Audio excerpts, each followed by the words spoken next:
you. Thank you, Brian. Okay. Okay, questions? Hey, Diana. Hello.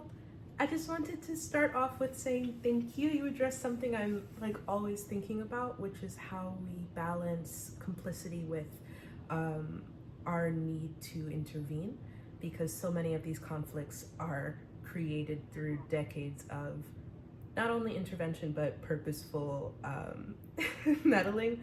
So then when the consequences come about, we then have this moral dilemma of like, do we intervene further? Do we step back? What do we, oh. So I appreciate you bringing that up like so early on. My question, as someone who's centered like a lot of her time at Brown on human rights and everything, I have a lot of friends coming to me with everything happening in the world and asking how they can help. And unfortunately, I feel that, you know, the international field is so sort of closed that people, first of all, struggle finding like clear information about it, and second of all, don't feel qualified, and that kind of makes them get paralyzed. And there's just this sort of anxiety around not really knowing how to help but desperately wanting to. So I was curious what your advice for those people who are trying to look for ways to help Gaza, look for ways to help Sudan, the Congo, Jamaica, all this stuff, but aren't necessarily in these sectors. Like, what is the best way we can support you and the people there? Thank you. Should I take a couple questions? We can roll it all to one. Yeah, let's do that. Okay. Juan and then on. Hi, thank you so much. So I'm more interested, you mentioned the need for restructuring the mechanism of humanitarian like outreach. Considering that the dismantling of the structure that delivers foreign aid to countries around the world was a very big campaign promise for this administration, so it was widely known, is what I'm trying to say. And considering the real issues that Americans are facing at home, do you think it's an issue of like a lack of empathy or like a lack of transparency of how those funds were used in the first place by the humanitarian organizations managing them, and what the funds were being used for in specific countries? I'm just wondering, in what role does domestic policy have, or how much of an importance is that aspect being given to in this restructuring of the humanitarian mechanism? Boy, wow, thank you. Great questions both. Let me start with one and I'll work backwards if that'll be okay. You know, I don't know if Brian and Allison have shared the same observation I did. I realized there was a degree of maybe naivete on many of our parts. We, you know, when this administration came in, I think there was this like, okay, you know, look at Trump won. They still allowed work to be done. There was certain elements injected into it. So I expected some degree of reform, restructuring. There probably was preview of how severe it was really going to be. And Allison, you were with me, if I may, when somebody in the Republican team said to us at an early briefing that we had back in January of this year, not that long ago, but how there was going to be a sledgehammer brought to this. I'm like, oh, that doesn't sound very subtle to me. It's a sledgehammer, and sure enough, right? Executive orders were signed. You had Elon Musk with their chainsaw. You all saw that, and many of you must have friends around the world who probably were like, he's saying you guys are criminals. He says they're going to feed you to a wood chipper. You know, in other countries that would be hate speech. So it was really quite, I think, unnerving for the community to have that degree, that severity of rhetoric. But again, maybe there was a degree of complacency. I would like to, and I am a relentless optimist, that there is still a long period. I think Americans indeed are compassionate people to each other and to the world. Not all. I can recognize that. But why not? Why the lack of empathy? And I think, and I look back on it, and I recognize it more and more now. is the agency was under intense scrutiny. So when anyone says like fraud, waste, mismanagement, I mean, Brian, my gosh, you were the administrator of the USAID, for instance. Oh, the Inspector General reports. You have Special Inspector Generals for Iraq and Afghanistan. You had the General Accounting. You know, there were so many oversight mechanisms because these were the taxpayer dollars. We took it seriously that you shouldn't have waste, fraud, and abuse. Everybody else took it seriously too. So when people say there was no transparency, it's like there were ways to find that if you needed to look for it, but that was it because like we should have been pushing it out more. You know, pushing things. Think about when I was at State Department, we would always ask if anybody's coming back from overseas and you're going to your hometown. It could be Canton, Ohio. It could be Ann Arbor, Michigan. If you're going to go to your hometown for a holiday, give us one day for you to go speak to college campus, meet in the mayor's office. It was the hometown diplomats, we called it. I don't know if we ever really did that with USAID when our colleagues are coming back from overseas, and maybe we did, but maybe we needed to do it many times more. To just remind people. And now you said like the problems at home. Why do I care about this problem overseas somewhere? It is millions of miles away, and I know it is all of our responsibility to try to draw connect those dots in a way that are like vivid and visible. So we have the Haitian diaspora in New York calling me, even now, because I worked on Haiti. What can I do? What can I do? They feel what happened in Haiti because it's, the grandparents are living there right now. And I will say, AID, State Department now. State Department sent a team down. There's $2 million going your way. But talk to your Congress about the need for that response because it is affecting your community. And if I can get back, into that private sector narrative, because I'm shaping it, there's a workforce out there that's been affected. Your consumers have been affected. Did you have a warehouse in the Philippines? It's underwater now. Will help us with that preparedness. But I think it's crafting a narrative because I don't want to be complacent and just assume the moral imperative is evident and being exercised. That sounds so awful to say that out loud. So we have to build a business case for this. That stability and security and people feeling economically secure helps lift markets. But helps lift educated workforce. We are a digital workforce. We're a global workforce. Why would I want people to have their education levels raised? Because I'm going to hire them one day if I run Microsoft. So I think we have to think of a narrative and a way to speak about it in terms that may not be comfortable to every humanitarian organization. But I think people are recognizing we have to stay true to principle but talk a different language at times. I hope that's helpful. Can I add, Marcia, just on this one? I think it's Yes, just of course, interesting. because I sink my teeth in this one. So yes, please. Yeah, I mean, I think it's interesting to think about. I mean, the bailout for Argentina is about the amount of the USAID budget per year, and we have not seen an outcry about that. So the weaponization of the narrative, too, I think, Absolutely. is very, very. And speaking about Argentina, where you see the outcries when the president says, I want to bring Argentine beef in to help with beef prices. And so you have an American farmer raising cattle saying, what? So again, like pulling these things and making them visible and showing the contradiction within the administration arguments, it's artful. It's artful. And who's the messenger? When it's Marsha Watkins saying this, people are like, Marsha, but who's going to be the messenger? I need that farmer. I need that farmer to talk about this discrepancy, the jar of nature. To Diana, I don't know, among the students there, those who thought and projecting into coming into the U.S. government or working for ministries overseas and from other countries. I think Brian, Allison, and myself, if I could say a collective, we really do believe in public service. It's been the most meaningful part of my life. My entire family, my parents, my three brothers, myself. I realized we have 125 years amongst us. Public service. Wow. State Department, Department of Justice, Navy. So we believe in this. So whatever's happening within the U.S. context, please don't be discouraged. It may be just take a deep breath, wait, build skills elsewhere that can enrich you if you want to one day come into government. Diana, I hope your friends should never feel anxious that they don't have skill sets. And I think I have to remind folks that when you have these big organizations, like, yes, you might be literally the person trying to figure out how to get a pharmaceutical in cold storage from Florida to to Columbia. So yes, there's somebody who needs specialized skills, but these organizations, they need people who understand finance.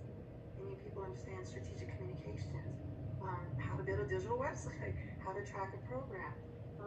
So there's ways you can bring other skills to this larger venture, and once you get a toehold in an organization, then you can start learning a little bit more of the business of humanitarian delivery, the specialized skill sets of it. I mean, when you say how to contribute, if we're speaking very literally, you know, open up Save the Children, see that donate now, but hit it. But I think you mean more than that. I think there's two sides of my brain talking, because I think Americans in an interesting place now, and I think a lot of us, Brian, Allison, you and I have colleagues who've worked most of their professional lives overseas, but thinking local is good too. Many people are like, it's time for me to work within my own community. They're applying emergency management skills now to communities that are feeling SNAP distress.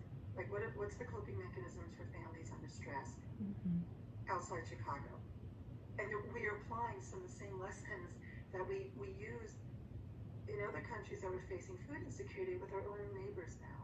So people can certainly contribute locally. They'll build skill, understanding, that one day will be able to be exercised in an international response too. So I hope they don't disregard their ability to contribute, even if it's here in the United States. Being able to get a taste of international life is really hard with the humanitarian development organizations. They are shrinking.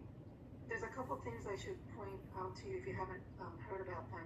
Princeton in Asia, Princeton in Africa, the JET program, the teaching English in Japan, teaching English in Korea. Those programs are still vibrant and funded by foundations or by these countries themselves. So this is a little bit of a taste. If you get a Princeton in Asia and you're up in a small village in northern Thailand, you're having an international experience. You will meet people along the way and you'll be informed. So I hope that teased out a little bit for you, Diana. Thank you. Thank you. And let's go to Antwanu. Hi, Marcia. First, it's so great to see you.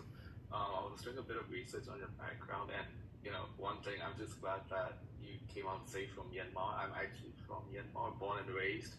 So one, thank you so much for coming to the country when the earthquake happened. And I'm so sorry that you got terminated right there. I'm sure that must have been really bad. Because of all these USAID cuts and everything, I wanted to know, like, moving forward, what your thoughts were,